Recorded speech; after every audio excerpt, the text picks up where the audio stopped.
Earnestly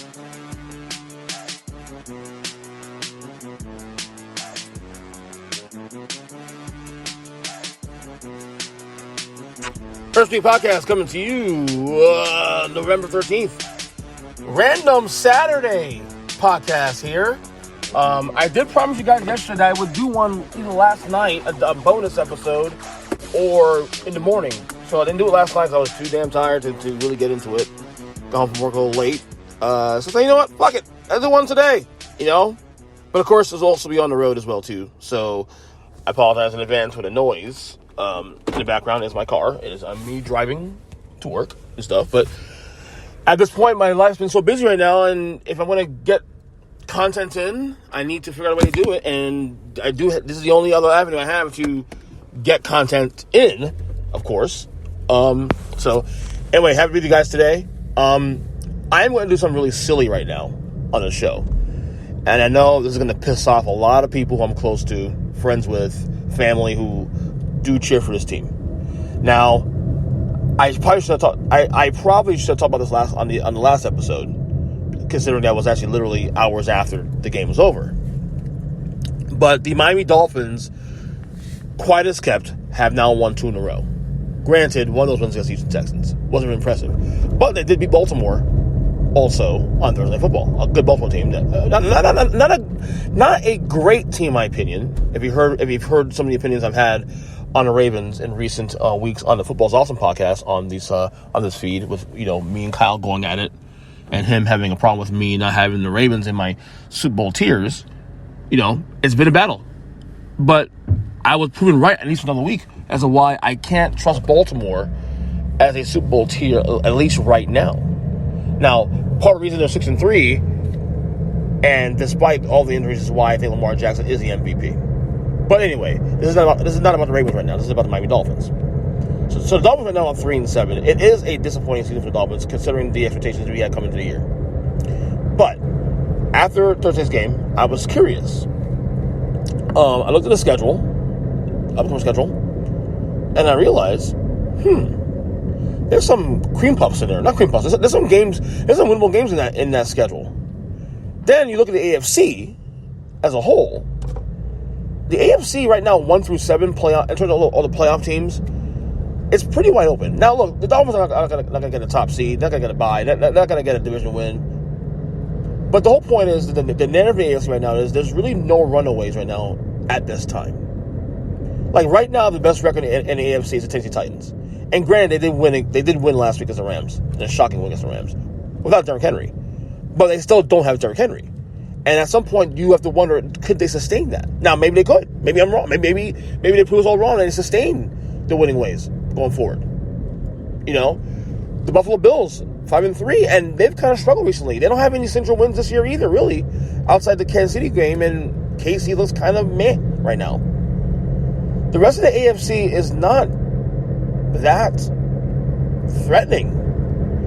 You have the Bengals had a good start and they've fallen to earth a little bit last couple of weeks, and you had the Broncos have started out well, then slumped, and now they won a couple of games the last couple of weeks. The point is the AFC is so weird right now, and things are a cluster. Last week was a cluster in itself. Most of the top tier teams all lost last week. Dallas and Buffalo and who else? Dallas, Buffalo, Green Bay. Green Bay was actually not a bad loss considering they didn't have Aaron Rodgers. But a lot has happened, and a lot could happen. And Week 10 started off with the same thing: the Dolphins beating the Ravens. No one thought that. Although I did have the Dolphins +7, just for the record. So I'm thinking, you look at the AFC, you look at the schedule. I'm like, you can make a case the Dolphins here if they can win the next 4 games at least, that they can climb back in this race. The next 4 games are as follows. I don't remember the order, but I think it's the Jets, then the Panthers, and the Panthers are middle of the road, but clearly not unbeatable. Then the Giants, my Giants, who, same thing. And the Jets again, I believe. Let me make sure of that real quick. Now you got me confused. Now you got me curious. Make sure I got it right. It's definitely, I think the Jets twice, yeah. It is Jets twice. Jets twice, and then the Giants and the Panthers in the next 4 games. And if you want to get even friskier a little bit, the 2 games after that are the Saints, who right now, I mean, they're a playoff team currently, but they're not scary. And then the Titans, who, depending on how they play by the time they hit the January, may not even need that game. Maybe the resting starters. Who knows? So I'm not sitting here saying the Dolphins are going to make the playoffs. I'm not sitting here trying to get you guys too overexcited because, of course, Miami has to do the job. This is the same Miami team that also lost to the Jaguars early in the year. You know? So you still have to do the job. But it's a thing called confidence. You know, you win 2 in a row. You're feeling yourself a little bit. You look at the schedule. Got a couple winnable games in there. If you do your job, if you win those games, and depending on the rest of the AFC looks, you might find yourself in the running for a wild card spot. Now, do I think this is going to happen? No. not a chance. I don't see it happening.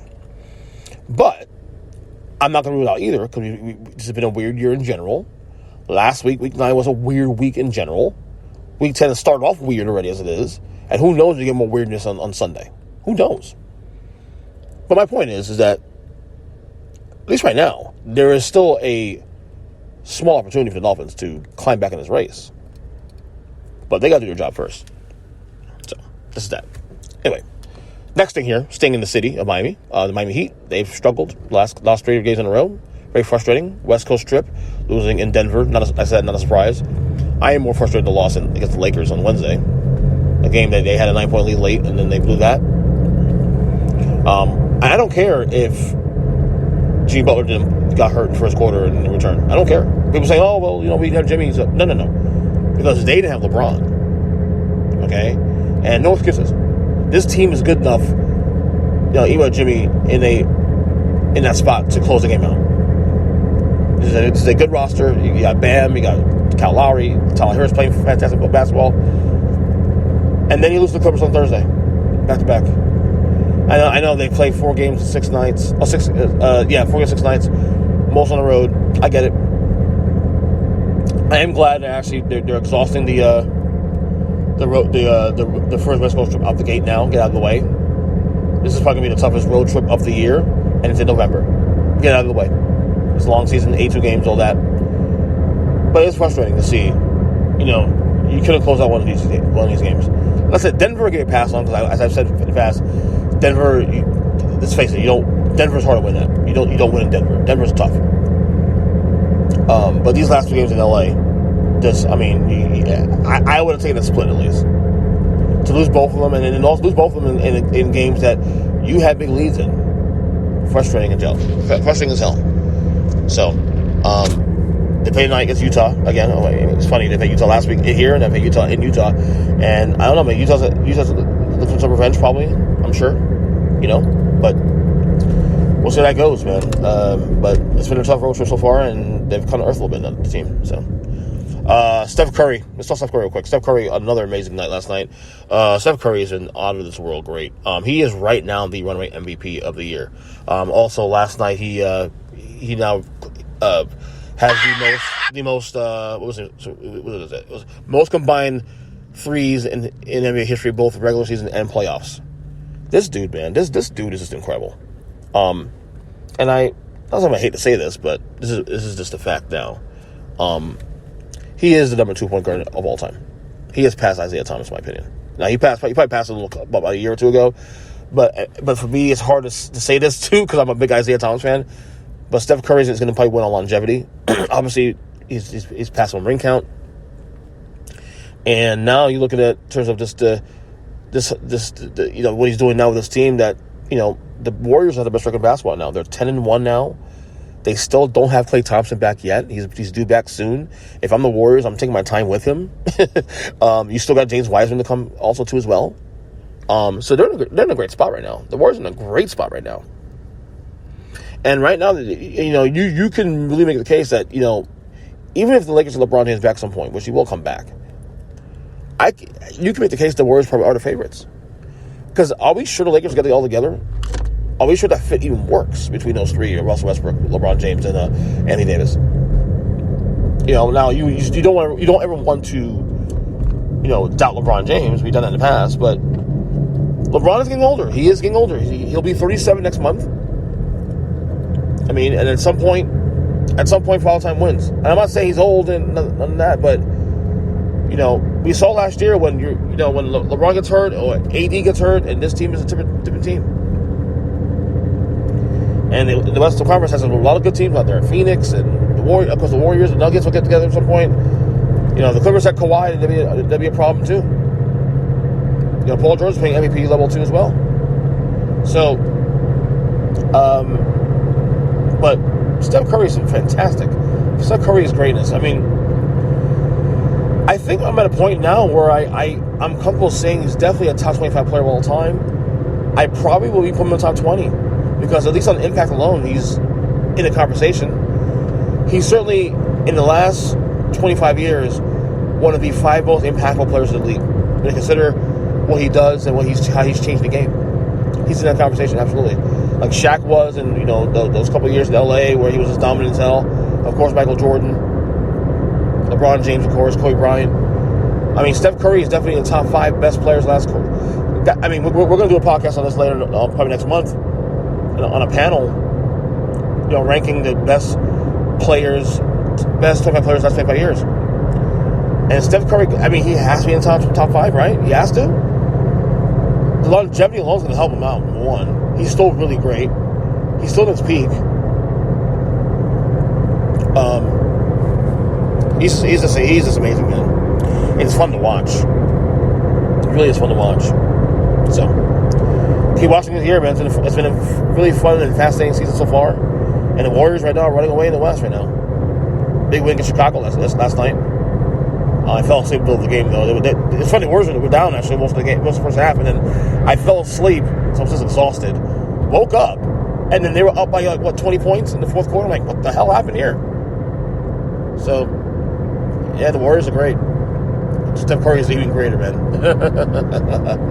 Anyway, some pop culture news. Britney Spears' conservatorship is now officially come to end. The Free Britney movement has won. I'm very happy with Britney Spears. I was never really a big fan of hers necessarily, but I've always had a soft spot for her. I'm really curious how because she's gotten more. Once a judge a couple months ago put a stay on it, a temporary stay on it. I've noticed Britney being able to be more expressive on social media about her family and whatnot and how she's been treated the last 13 years. And now that the whole thing's over now, and she has full control of her life again, thank God. I'm really curious to see how she will speak out on this moving forward. Because there's definitely some bad blood between her and her father, and her and her sister, I think also too, Jamie. And it's going to be fascinating because Britney's 40 years old. Her voice, she has her voice back now. Will to perform again. I read an article a couple weeks ago about something to the effect of Britney Spears may in fact never perform again. Maybe she's okay with never performing again. I think I might have spoken about this on this podcast too at one point. But I'm really fascinated to see where Britney goes in the next direction of this whole situation. Does she talk? Does she speak out? Does she name names? Does she put people on blast? I mean, I kind of hope she does. And not just for content's sake either. Just because I think she deserves the right to have her voice be heard now. And say, basically say what happened. How she was controlled. I mean, it's her life. Her life, her choice. Her body, her choice. She has the right to have that voice. I not that I defended the conservatorship initially, but initially when it happened, it was understood because of the fact that her life was in a spiral, and people who were around her at the time did not have her best interest at heart. But of course, we see as the years gone by, she's been controlled by her father, no voice.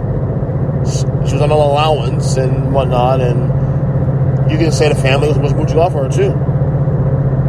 So, kudos to Britney Spears, man, for getting her life back. Kudos to her for getting her life back. All right. Yesterday, also to Sex and the City, the sequel. As we've been, sort of spoke on it a little bit on the podcast. A lot of people may not know this, but I'm actually a big fan of the show. Well, was a big fan of the show when it was on. The movie is not so much. The first movie was actually not that bad. The second movie they did was pretty terrible. But we've heard it down for the last year or so that they were doing a sequel. Now, the sequel will not have Kim Cattrall, who plays Samantha, of course, in the show. Which really sucks, because she's probably the best character in the whole show, number one. But December 9th will be the premiere of the sequel. Me personally, the bar for me is set low for this one. It really is. I don't know what to expect. I don't think it'll be really good. I think when you have a show, you don't have Samantha on it, Kim Cattrall, you're asking for a lot, honestly. But who knows? Maybe the person that replaced her, because there is somebody in her place, will fill a spot there. I don't expect it to be as good, because let's be real. The Samantha character was an iconic character. But I will watch it. I will watch the show. Just out of curiosity. Just out of sheer curiosity. You also had Dexter come back too. I haven't seen the sequel of Dexter, or the continuation, whatever you want to call it. That's all last week. I haven't heard any reviews about it either, so I don't expect on that one. But yeah, Sex and the City sequel back December 9th on HBO Max. Hopefully it's relatively good. But that's, like I said, the bar set low, and maybe it's a good thing. Maybe the bar set low is a good thing, because then my expectations won't be as high. So, before I go, one more thing I'll talk about here. Like I said, I've been having a hard time lately with keeping up with day-to-day content, whether it be podcasts, whether it be TV, wrestling TV, sports TV. There's so much shit to watch now, dude. Like, all of a sudden, for example, let me give you an example about my life right now, what I do when I listen to content day to day. So, there are podcasts I do listen to day to day that I just love. The Dan Laboratory Show is one of those shows. The Dan Laboratory Show is probably the one podcast that I listen to every single day. They do a show every day. They have episodes every day. And I listen to it every day. And yet, this week, I kind of fell behind. Part of it is the work schedule. Part of it is just life here at home. Part of it also is just keeping up with the other content I watch also, too. I watch wrestling day to day as well, too. And part of the reason why I've had a hard time with that is I've been trying to keep up with wrestling. And this week, you have tonight's AEW Full Gear pay-per-view. I have not watched Dynamite yet this week. I have not watched Rampage last night. So, and I'm going to work right now, so I don't know how I'm going to navigate those waters. So, I don't know. I was taught by our good friend Big James Dees that, if you wait a day or two after, it's cut your losses. Which I guess I've done that to some extent. I know, with Raw, for example, Raw, if I'm 4 days behind Raw, I just cut my losses. But there are times I want to watch what's going on. What did I miss? And sometimes I watch it, and I'm glad I watched the episode, even a week after. But, like with Dan Laboratory Show, for example, I missed the Wednesday and Thursday show. So I decided, I missed this show already, just cut losses. They're going to have more episodes anyway on Monday and beyond and all that, so it should be a big problem. But, keeping up to date the content, it's not easy. It's even harder when you have your own family and you have other priorities, and now a heightened work schedule recently now. So I'm trying, though. You got football this weekend, of course, too. I'm locked in. Sundays in the day, one day you really can't find me to do anything outside of the football. At least from 1 o'clock on. At least from 1 o'clock to maybe 4 o'clock. If the 4 p.m. games stink, you'll catch me. But I'm locked in from 1 to 4 definitely on Red Zone on that. But we'll see what happens there. Content, and then you also have content I'm recording too, and I'm wanting to do this show more often. Take advantage of any spots I have. If I could do a show like this, on the road right now, do 20 minutes here, I actually would love to do the show back to what I was doing a couple years ago, do this podcast 5 days a week, plus Titley wrestling as well too. But you don't want to get burned out either. That's the thing I think I struggle more with, is that you don't want to burn a candle on both ends. You don't want to get burned out doing something you love. And there was times a couple years ago I did that. You still have fatherly duties. You still have husband duties. You still have work. You still have family obligations and stuff. So, we'll see how that goes, though. I'll test the waters here in the next week or so and see if I can sustain this. I mean, the thing is, it would be hard for me to do this every day, honestly, because of the fact that there's so much content to talk about anyway. Especially with sports, this is definitely the busiest time of the year for sports, because of the fact that you have football and basketball and, college football, and there's so much content to take in that content's not even an issue. Finding content's not even an issue. It's finding time and make sure I have the mental capacity to do it. So, but we'll see. We'll see how it goes. So that's about it for today for a special Saturday podcast. We'll try to get back here on Monday on the Horn. Got a bunch of shows lined up for the next week or two. So hope you guys enjoy that. I'm on Twitter, of course, at EJChristen7. And we'll talk soon. God bless y'all. Have a good weekend. And enjoy week 10 of the NFL. So, later. Love you guys. Take care.